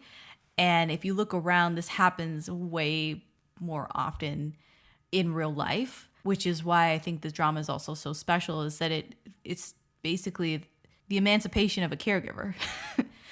How do you let go of a family member who maybe is a little more self-sufficient than you thought? Yeah. And I thought it was beautiful. I thought it was very effective. We can get into a little bit more that journey and that character in spoilers, but I don't think that Kim Soo-hyun's performance was lacking in any way, shape, or form. Okay. So I'm actually going to go through some fun facts, some accolades for the show, a little bit of development notes, and then we are going to give our score out of 5 soju bottles, and then we're just going to get into spoilers. I feel like we talked a lot, but we haven't talked about the twists in the show. I had a question come through about the twist in the show, how we felt about it, so we will get into that in the spoiler section. So, fun facts. The viewership/popularity, according to Nielsen Korea, the series recorded an average nationwide TV viewership rating of 5.4%. It was the most popular show of 2020 in the romance genre on Netflix in South Korea. It was the most popular K-drama series on Netflix in many countries, such as Taiwan, and the most enduring Korean drama in Malaysia, Philippines, Singapore, and Thailand. So Asia just ate it up. It was in the top 10 list in Netflix for more than 100 days there. And the series was also the most popular K-drama of 2020 on Netflix in Australia, Hong Kong, India, Japan, and South Africa. It made the New York Times list of best international shows of 2020. And at the 57th Paeksang Awards, it received 8 nominations with 2 wins for Best Supporting Actor and Best Technical Achievement for Costume Design. It received a nomination at the 49th International Emmy Awards in the Best TV, Movie, or Miniseries category as well. So in development, I think you guys mentioned the writer and how she was so good at portraying a lot of this stuff and how we really resonated with Mr. Plankton as well, her most recent work. Cho Young based the drama on her relationship with a man who had a personality disorder. She developed Moon Sang-tae's character by listening to the stories of people with autistic brothers and referred to the books recommended by the CEO of Bear Better, a social enterprise where people with developmental disabilities work. Fashion director Cho Sang-kyung managed costumes while fashion designer Kim Min-ju designed some of Ko Moon-young's dresses. So she was dressed in couture. Kim Soo-hyun considered It's Okay to Not Be Okay to be his comeback drama following his obligatory military enlistment. And at the press conference for the drama, he said that he joined the project after being drawn to its title and Moon Kang-tae's character. When asked about his character at the press conference, Jung-se commented that autism isn't an illness, but something you're born with. If you think about Korea and the way that they're kind of behind, yeah, makes a lot of sense. So, Mel, you mentioned the books. The 5 children's storybooks that appeared in the drama were written by the screenwriter Cho Young and illustrated by concept artist Cham San. They were published in Korean in the summer of 2020, same summer that this aired. And according to Kyobo Book Center and Yes24, all 5 books were listed in the top 20 best-selling books of the month. We talked about sexually inappropriate scenes. Guess what got flagged for sexually inappropriate scenes? The series was criticized on social media, and the Korea Communications Standards Commission received over 50 formal complaints, largely for a scene in which Moon-young overtly stares and touches Kang-tae's body as he gets dressed. In another scene, a male character who suffers from manic depression and exhibitionism reveals parts of his body with his genitals being covered by a drawing of an elephant. Some viewers defended these scenes as ways of expressing the characters' personalities. On August 26, 2020, the broadcast censorship body issued a legal sanction to the television series for sexually inappropriate scenes in episode 3, judging it to be against the broadcast deliberation regulations. It cited Article 27 on duties of integrity and Article 30 on gender equality. The subcommission gave the reasoning: Even considering the fact that they were meant to exaggeratedly express a character's personality, the scenes in question show how insensitive the drama's producers are to gender equality in broadcasting content that may belittle a certain gender and hold the possibility to justify sexual harassment and molestation. Okay. Well, that's a switch. But You guys were like, oh no. Okay, gender equality. Okay. I was like, oh, no, not gender equality because a man's got his shirt off. Listen, men's rights and whatnot. Oh, no. wow. Not a man with an elephant covering his genitals. That's degrading to the man. Oh, my gosh. Oh. yes, wow. Yes. Well, okay. Here's my thing. Okay, I just want to make a very quick comment. The part about the character who reveals parts, who flashes people, essentially. Yeah. And like, I agree with the people who are defending the scene, right? Because they're like, this is the character, right? He has this mental illness and this is how he's acting out. And so it's almost like if this were happening in real life, you would pish posh and do whatever. But it's, yeah, it is what it is. Anyway. You see, if they penalize this one, which is, it makes it difficult for other shows to air. It makes it difficult for the broadcast station or the broadcaster to get other licenses and things. It's a pretty heavy slap on the wrist. Yeah. Other shows are not going to do this. You understand where I'm coming from? Like, this is also going to make other shows play it safer. Yeah. Yeah. They basically said we need to find them before this sets a precedent. Yeah. So, yeah. Exactly. So think about it from a lot of different angles. How many soju bottles would you give It's Okay to Not Be Okay? 5 being the best, the most. I would give it 4 soju bottles. And I think this might be higher than what I gave it in our review because, as I said, retrospectively, I think it's gotten better with age besides all the drama surrounding the scandal. But it is such, and I recommend this to people when they ask me if they're entering the K-drama world, well, based on their preferences, but it's usually one that comes to the top of the list. And I'm like, you should try this. It's got good acting, a good story. The short stories are great. I mean, we did critique the stuff about the mental health for sure. But I think overall, it's a banger for me. I loved it. And I hope to see Yea-ji more in the coming years, honestly. Yeah, me too. Mel, you actually had a high rating in our episode, but Really? But my rating is a 4. We can't do partials, right? I can't say you 4 can do and a half. you can do halves. I think I can I? just do like halves. Yeah.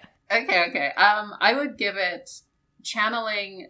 Okay, I would give it a 4.5 out of 5 soju bottles. I think just the drama is it's giving. It's giving. It's always been giving. I think the characters are so rich. They're complex, and yeah, the only points I would take away are 4 things we've already talked about. But this is a really, I think, a well done drama for sure. Okay, I am gonna come in and give it 1. I'm just kidding. I'm not gonna give 1. Can you imagine after all this? I'm like 1 soju bottle. No, I'm gonna give it. I think I'm gonna give it the same thing that I gave it last time. I think I gave it like 3.99 out of 5. I'm just gonna round it up to 4. I don't know what I was on in 2020, thinking I think I was getting cute with it, and like 3.999. Yeah, I'm just gonna give it 4 out of 5 soju bottles because it's quite good. And the complaints that I had last time, I don't even know what they were, but I have complaints now, and I can get it. I already said some, but I can get into like my biggest one now in the spoiler section, and like. That also factors in the Kim Soo-hyun of it all as well. And I feel like that is maybe half a star because while I was rewatching it, I did have to take a break. I did have to, collect myself and get through a couple of episodes where I was like wincing a little bit.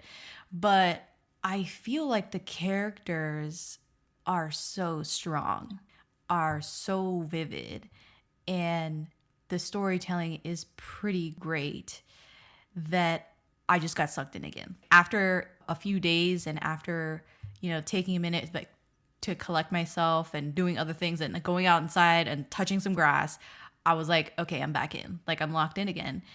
I really enjoy the show. I would still recommend it. It's still excellent. So 4 out of 5 Hoju bottles. I think we all, wrestled with it in different ways, and it still came out ranking high for us. So that's great.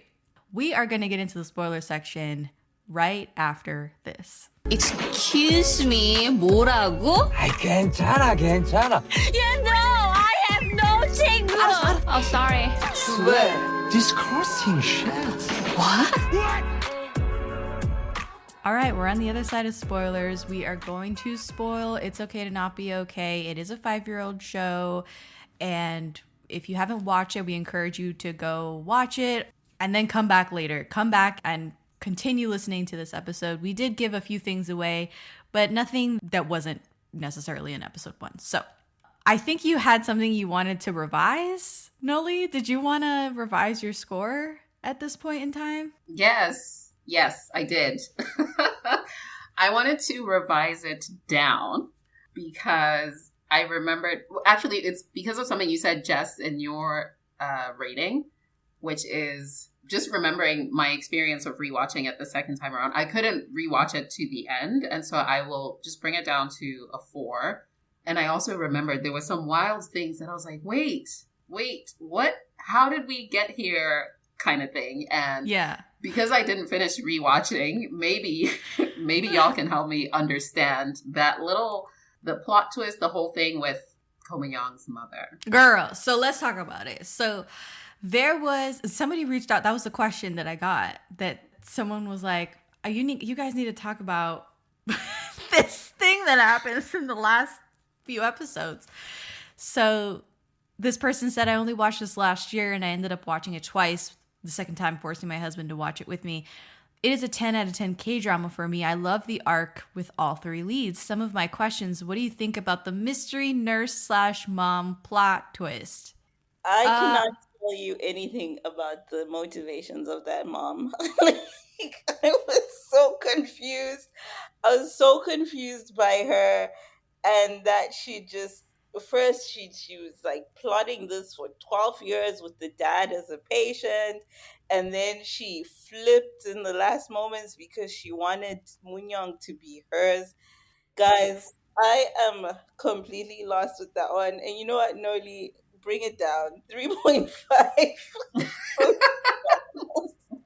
I gave so half a star for Kim Soo-hyun and the mental health, and half a star for this fucking wild plot twist in this show. And that's where I'm at with 4 Hoju bottles out of 5. Because I'll tell you, 5 years ago when I watched this, I thought it came out of left field, but I just kind of like took it. I was just like, okay, fine. And that was my approach in the blog review that I did. This time around, I was like, reading the tea leaves on it. I was picking up all the clues. I was like, okay, they're setting a lot of things into motion in the early episodes with there's a ghost haunting the hospital. People are hearing My Darling Clementine being hummed in the halls, and someone is choking out the dad in the middle of the night and causing his seizures, and a lot of different things are happening that are supposedly clues.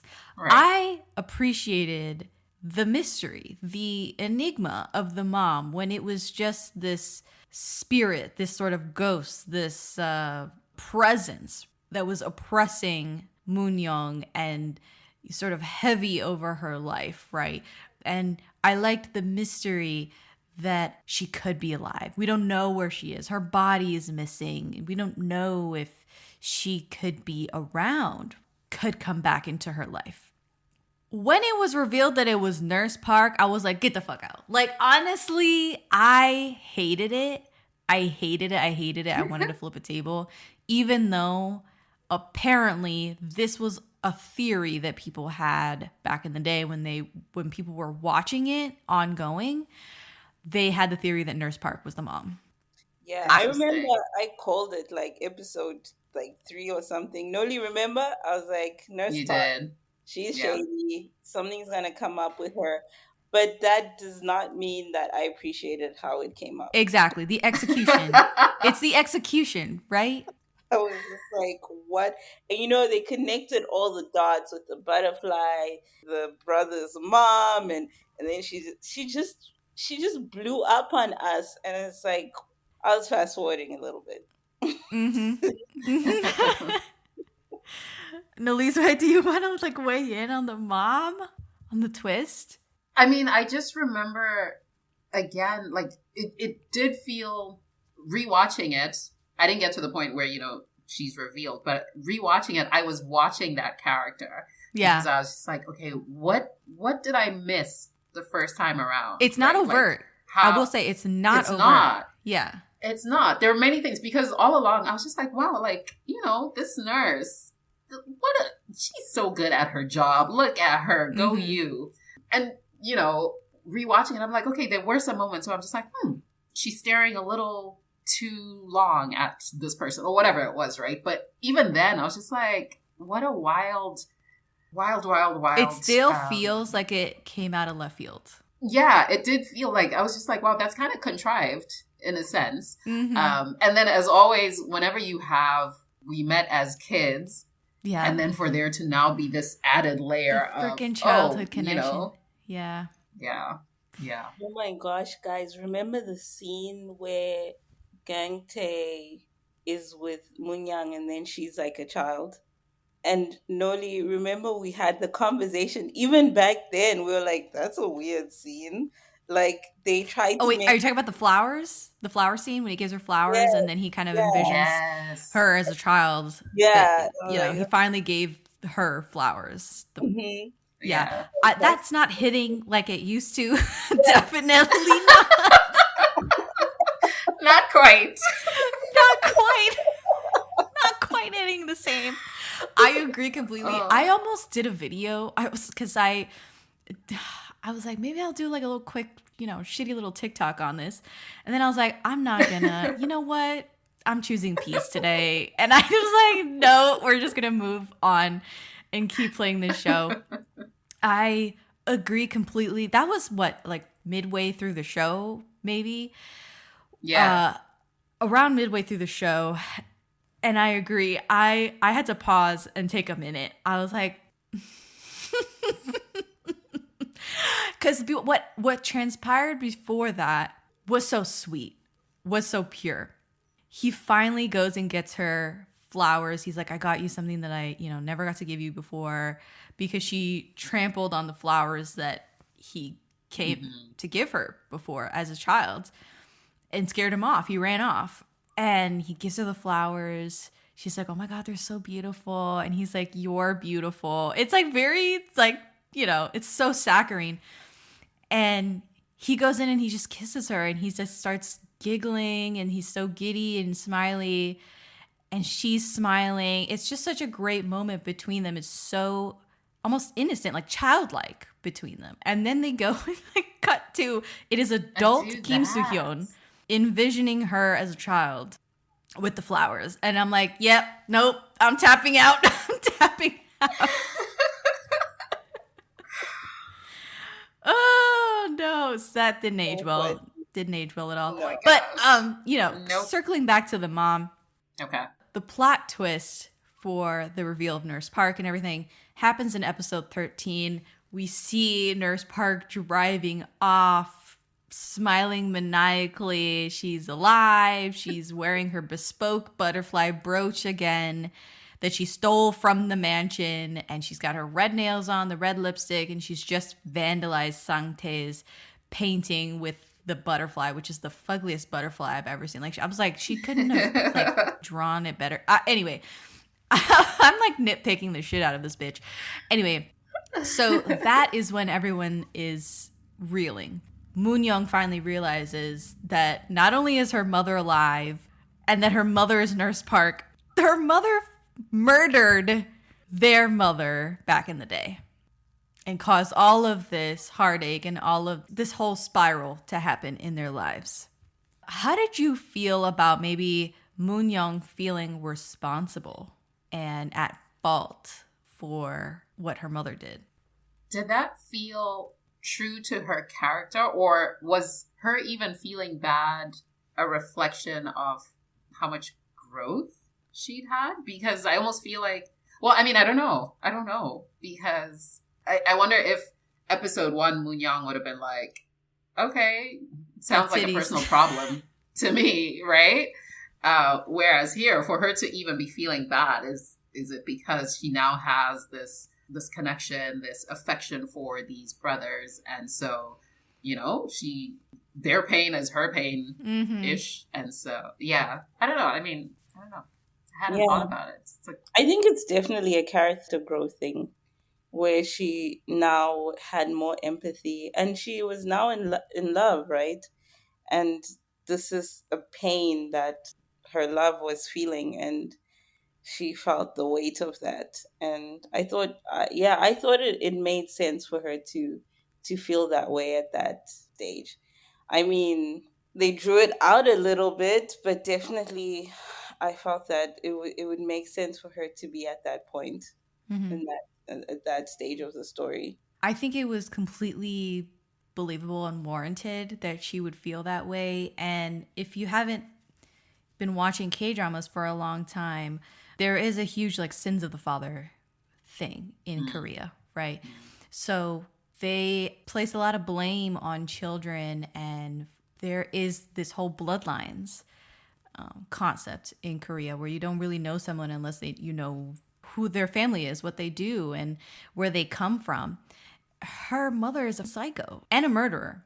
The fact that she's like, leave, I'm going to hurt you eventually, stems from that. It stems from not the fact that she's been, nurtured by them the last several months, healed throughout the show. It's that she could turn out like her mom, right? That's her blood. It's really heartbreaking to see her think that way. And it's really sad, but also gratifying to see that Kang-tae stays by her. He's like, you know what? No, I've made my decision. I've wrestled with this and I love you. We're going to stay together and I'm going to work through this alongside of you because I love you. The alternative is you're not in my life, and that's more painful. So I found that extremely powerful, extremely moving.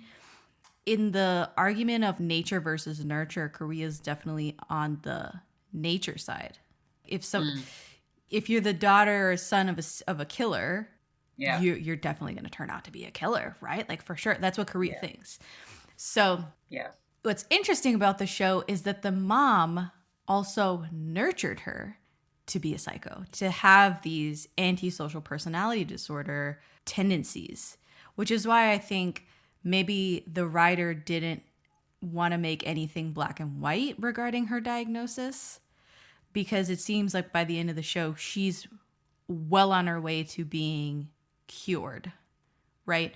She's showing so much emotion, so much promise. She's understanding herself a lot better, and she's integrating better within, this found family and this new family that she's forged. She's a lot less volatile. Yeah. I wonder if she even had antisocial personality disorder, truly, or if it was nurtured in her by her psycho mother. If that was something that her mother was like, I'm going to nurture also, train her to be just like me.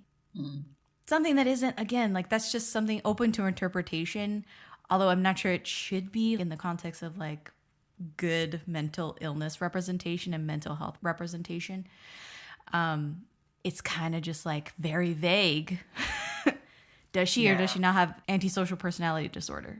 Yeah. But the goofiness of the mom in the last couple of episodes, I couldn't get behind that.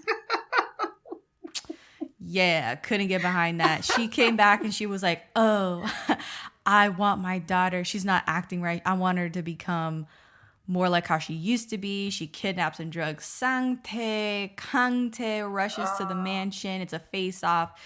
It is so cartoonish. It just cheapened a lot of the show to me. I didn't like the ultimatum also that she gave him. Yeah.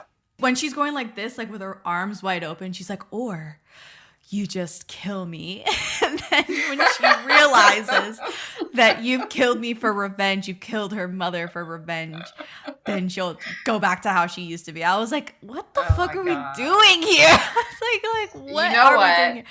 Jess, we're always talking about how K-dramas, like when it comes to the ending, it's always such a it's a shaky road to the end because the plot can get derailed so easily, you know? And it's almost like we're always laughing because I'm like, okay, is it now that they're feeling the pressure, like the drama is doing really well, and it's like we want there to be a really spectacular ending, and sometimes it's like, are we trying to do too much to wrap it up?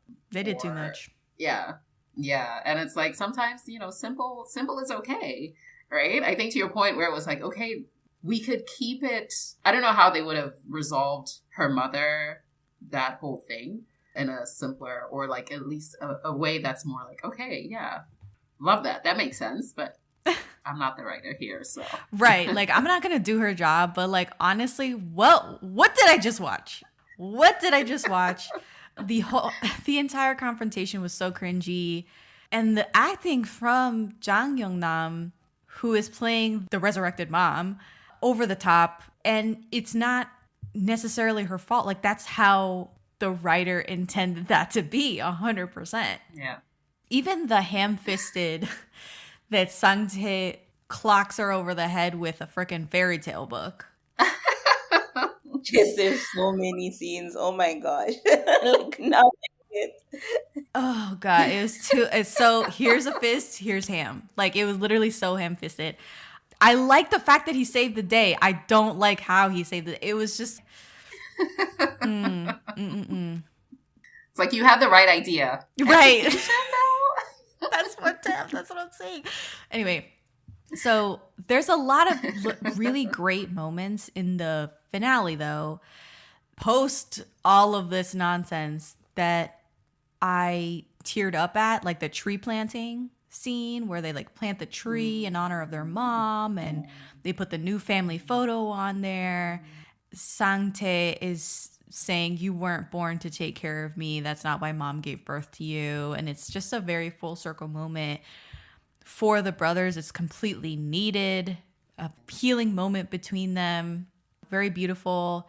What was also beautiful, something we haven't touched on specifically, is the relationship between Sang-tae and Moon-young, and how she just treated him just really just like another person, and the way their relationship evolved as siblings, and him feeding her in the last few episodes when she felt guilty about her mom killing their mom. It was such a sweet relationship, and it was so pure. I love that. I just wanted to mention that those dynamics, those two did so well. Yeah. Mel, thank you for bringing that up, because I was just thinking how for Sang-tae, it seems one of his gripes, if we can call it that, is that all he wanted to do was to be seen and treated as the big brother, right? By Kang-tae, right? And it's like he knew he wasn't getting that. He knew that Kang-tae was essentially walking on eggshells around him and never really being honest about how he may have been feeling. Whereas with Moon-young from the get-go was like, that's my dog. Like, the fact that they were able to fight and, you know, have their little spats, but like it was such a genuine and a really authentic connection and relationship. And yeah, I love that then opened up a way for the brothers to also, you know, find a way to each other or back to each other. Yeah. You got that callback in the episode 15 of him desperately screaming at her, I love you, because she's pushing him away and like, no, I don't want to be with you, because you know, I love when they circle back on things like that. Were there other big moments that you guys really appreciated in the show? I mean, I always love me a good kiss. Well, this show has so many like good kisses, right? Even the last episode between 15 and 16, there's them. I think they make out on the desk, right? Yeah. In the mansion, the castle, which is like, Okay. girl. I remember being very proud of them and being like, this is what we want to see. Mature kisses that everybody's Mature engaged, kisses. everybody's involved. No fish kisses. Yeah. Yeah. Exactly. But yeah. I was going to say a scene that I really loved. I mean, it's earlier in the drama is when she first has, it's not her first nightmare, but she has that nightmare and Oh, yeah. essentially he like, he comes to the room and just calms her down. And I don't know, it was just such a heartwarming scene because we're seeing Moon-young's vulnerability after we've seen her in her badass element and just, like, nobody can touch me, nothing can touch me. But like just seeing her in that super vulnerable moment and he bears witness to that. That was a powerful scene for me. Yeah. I think it really just showed their chemistry and connectedness. Yeah, I agree completely. She's screaming and sobbing for him to get out while simultaneously clinging onto him for dear life. And he reads her correctly that she doesn't want him to leave, actually. And he just hugs her to his chest and says, I won't leave. Don't worry, I won't leave. I loved it. Sue me. I'm buying it. I'm eating it up. It's great. That's a great scene. There's so many actually in the first few episodes that are so iconic. Like I vividly remember her making the kid cry in the restaurant and stealing the knife and like trying to kill the escaped patient who was trying to commit suicide with his daughter. Him blocking the knife and then she stabs Kang-tae. Wild. Just like wild stuff in the first episode. Yeah. The flashback scene, all the flashback scenes are really cool because the little girl that plays her is so beautiful and so haunting. I'm not sure if I've seen her in some other stuff since then, but yeah, when you finally get the full flashback of her saving him is really great. And I think that's a little bit of the argument for she's probably doesn't have antisocial personality disorder because she's like ripping petals to figure out if she's going to save him. She's like, I'll save him. I won't save him. I'll save him. Won't save him. And on the last petal, she will not save him. Yeah. And we know she does. She does it anyway. Yeah. Yeah. So she's, she's a good person. She does it anyway, even as a child. And thinking of flashbacks, one of the scenes that I really loved was when we flash back to Sang-tae and Kang-tae with their mother. I think they were sleeping. Well, there are actually just a few different moments where Kang-tae is remembering it as the mom focusing exclusively on Sang-tae and he's just kind of like, feeling just cast aside. But when they show, I guess, the other perspective, it's like she was always also looking out for him. Like when they're walking, I think she's carrying an umbrella and she turns back and like calls him. When they're sleeping, he thinks, so she has her back to him and she's kind of hugging Sang-tae and he's just there feeling unloved and whatever. But, she turns around and I don't know. It's there's so much love that he wasn't seeing that his mom was really just pouring into him. I agree. So. Yeah. Yeah. What did you think about Chae-soo, the little sidekick, the friend, the pizzeria owner? I don't think I had that many thoughts about him, to be honest. I honestly thought if this was a Western show, he would be in a full-on one-sided love with Kang-tae, right? Like this would be a gay character and he would be moving around because he loves him. Like he's romantically in love with him. But I guess because it's platonic and they're just friends, it almost makes even less sense. Like, why is this guy putting his life on hold? Well, exactly. And moving I was around with that? Like, what did you guys think? Well, same, exactly. I'm like, I love my friends, but am I going to just, like, what am I doing in my life? Like, what is motivating me in life? What do I want in life? And it's just not coming across so much for Jae-soo. He's just like, I want to be, I'm the third brother. And I'm like, okay. No one else thought he was the third brother. That was the saddest. That was the saddest part about Jae-soo's character. Jae-soo, Jury, the publisher, all those characters, just like they were all created to just plop up the three main characters, regardless of how pitiful their own lives were. In episode 3, she says, "What is a fairy tale? A fairy tale is a cruel fantasy that illustrates the brutality and violence of this world in a paradoxical manner." Wow. Ooh, she said glass half empty. Literally glass half empty. Something that I did love about her is that she is very sexually forward. And she says multiple times, like, do you want to sleep with me? Yes, I'm horny. I admit that. And she's constantly trying to jump his bones. And I don't know, that really worked for me. Did you guys feel the same way, or did you feel like it was overkill?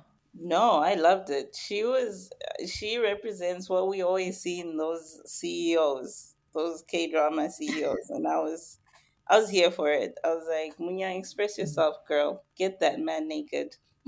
And I think it's also how, and she says a couple of times, she's like, when I see what I like, I must get it. So she's just she's just all about it. And I'm like, I love to see a sex positive character that's, and she's not shying away from it. This is who she is and just how she rolls. And I know a lot of people were probably clutching their pearls like, what in the yeah, I have no doubt. But it was great. Yeah. In episode 3, there's a scene where the flasher escapes and she helps him escape and go to the father's political rally. And it's this whole thing where he admits on the stage that he's been seeking his father's attention because he was abused and scorned since he wasn't as smart as his siblings who did well in school and went to SNU. And he gradually became mentally ill and the black sheep of the family. The male lead, Kang-tae, imagines that he's in his place. He's taking the place of the flasher, evading security and laughing and making a scene and dancing on stage and being freely admitting that he has a problem and freely admitting that he's not okay and letting loose and unafraid of consequences or of looking different or wrong. And this OST song is playing in the background that's saying hallelujah over and over again, which to me implies that this whole thing, there's something about this that's holy. And at the end of this, he turns to Moon-young and says, should I just have fun with you?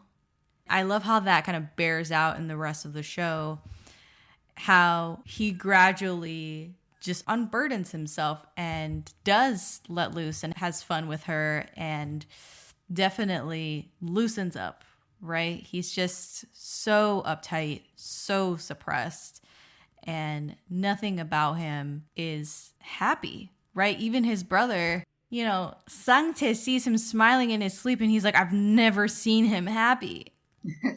Right? He's like shocked. Yeah. He has to go to the poster full of emotions and he's like, I have to identify this emotion because he's never seen Kang-tae happy. Yeah, my goodness.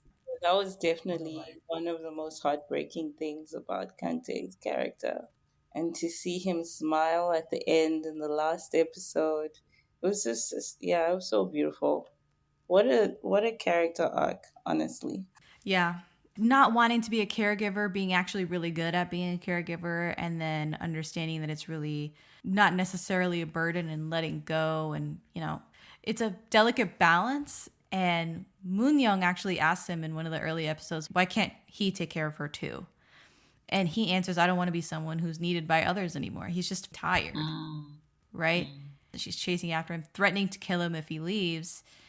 And she's being very manipulative and possessive in this point, using Sang-tae to get him to come to her. She's constantly using Sang-tae to lure him to the mansion or to where she is.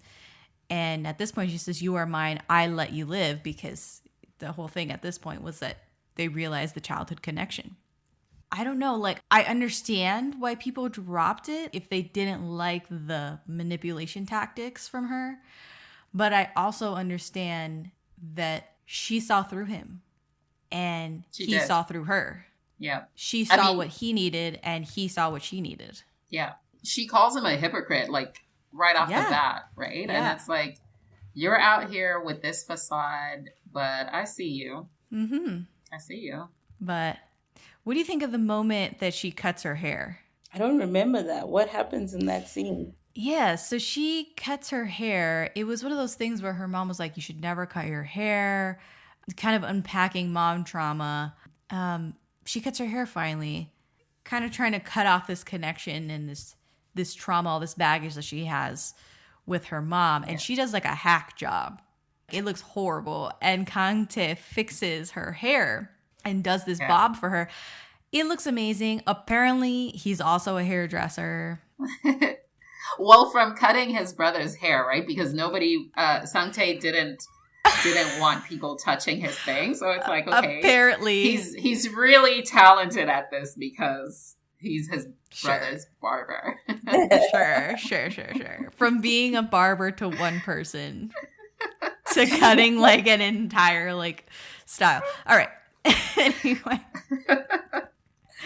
I mean, I think I like the symbolism of, you know, like just that untethering from her mom or the lore of her mother, right? Mm-hmm. Just that. Yeah. I think it's always, not always, but I like when you have that really powerful moment where it's like, okay, this means something to the character. And for us looking in, you're like, okay, I can see how this could free you or unburden you or untether you from the source of your pain and trauma. And yeah. I agree. And in the same episode, so you have her untethering. I like that word they use. So you have her untethering from her mom, cutting her hair and trying to disassociate from her. And you have Kang-tae actually getting closer to his mom in this episode because he gets drunk and he's wondering if his mom feels badly or sorry for how she treated him. And he suggests to Sang-tae back at the mansion that they go eat jambong at the restaurant that he loves to eat at. And Sang-tae unlocks this flashback memory saying that they only ate there so often because their mom knew that was his favorite. That was Kang-tae's favorite to eat. And it sends him like spiraling. He's sobbing into Sang-tae's back in the middle of the night. And I'm just like, oh my God. This is interesting to see how their dynamics with their moms play out and how they address it. Each character addresses it differently in the show. That scene is one of those that, for me, shows Kim Soo-hyun's talent because it's such a quiet moment. You see it, and I'm just like, oh, look at that. So that was acting, good acting. It is acting. The other showcase that has stuck with me, and I remember this scene vividly, is in episode 9. And I don't know if you remember this scene. It's when they do like a sleepaway thing. We just talked about this scene where he gives her flowers and they kiss for the first time. It's kind of like a pop kiss, but they end up back at the hospital and Kang-tae lied to his brother, to Sang-tae, about where he was overnight. Sang-tae was worried sick. He was waiting up for him. And that's when Sang-tae overnight draws that picture of them in the camper. And that foreshadows like the end of the show. But Sang-tae has a breakdown in the hospital. He reveals that he remembers Kang-tae wishing him dead and almost letting him die. This scene is an emotional touch point for me personally for the entire show. Because despite me remembering like little things here and there and scenes here and there and iconic things, the safety pin and the butterfly method of her hugging and stuff. No. This scene of Sang-tae throwing water at him and calling him fake and Kang-tae trying to apologize, can't get the words out. Sang-tae has completely locked him up because he's touched on what he is most ashamed of, what he feels most guilty of. And he repeats, oh, I wish Hyung would just die. You said that. Kang-tae's breaking down in tears. Sang-tae's a mess, crying, screaming. He wants his Hyung dead through every corner of the hospital. And Kang-tae's literally just on the floor. That was powerful. I remember that scene now. And like, if you cannot say Kim Soo-hyun didn't act his socks off for that drama, if you watch that scene. Wow, so emotional, Jess. And just following on that, Kang-tae is busy saying, I'm sorry, I'm sorry, I'm sorry. And then later when they're back at the apartment, the roof apartment, Juri's mom's place, and Kang-tae comes back and Sang-tae goes into his little zip-up closet. And, so Kang-tae is trying to apologize, and Sang-tae makes him say what it is he's apologizing for, right? He says, what are you sorry for? And I think that's such an important moment for them both, because there are many times that Kang-tae has said, I'm sorry, usually to cover up some lie or whatever it is. But in this moment, because it's really just that source of their pain, it's like, no, you need to actually say out loud what it is you're sorry for. And then I think that also frees or unburdens Kang-tae to some degree, because he's like, I'm sorry for leaving you or running away. I'm sorry for saying I wish you would die. I'm sorry I said I wish I had a normal brother and. Oh, so, wild. Yeah, all of it. 10 out of 10. So powerful. So I think I liked Moon Young's sentiment when she says it's ridiculous, are all parents automatically forgiven for the bad things they did before they die? And I think that's pretty accurate, because on people's deathbeds, they want forgiveness. They want to bury the hatchet. And she's like, fuck all that. We're not going to do that. Yeah. It's like just that redemption, the redemption arc, right? Yeah. And it's like, you haven't actually For what? earned Why? it. Yeah, So, exactly. yeah. So interesting thoughts. I think that we've been here long enough and we've litigated a lot of the show. I don't know if you guys had anything you guys wanted to add. I really enjoyed this trip down memory lane. And I think and I ended up having so much more to say than I thought coming in. So Jess, credit to you for setting us up for this conversation. And yeah, I mean, I now am curious. I want to go back and see Ko Moon-young's smoking scenes. I want to go back and see what happened with the dad at the end, since I didn't get to wrap that up. But yeah, so many things that I'm like, okay. I'm thinking a little differently about that. So yeah, like there's a lot of K-drama isms in it that I do and I don't mind.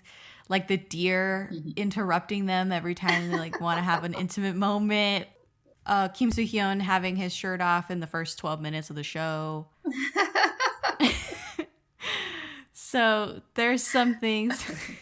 So thank you guys for coming on here. Thank you guys for taking the time out and doing this deep dive with me. Before we get out of here, where can we find you guys online? We are on Instagram at African Soulmates, on X at Afro Soulmates, and then for the podcast itself, you can find us on Google Podcasts, Spotify, and Apple. And we love the DMs. That's where you find us the most. So if you get on our Instagram, we love getting into the kiki of all the dramas that everyone is watching. And I love the Insta takeovers. They do Instagram takeovers every now and then, and it's so much fun. And that's it. I'm Jessica, and this has been the Daebak K-Rambles podcast. Thank you, Jess.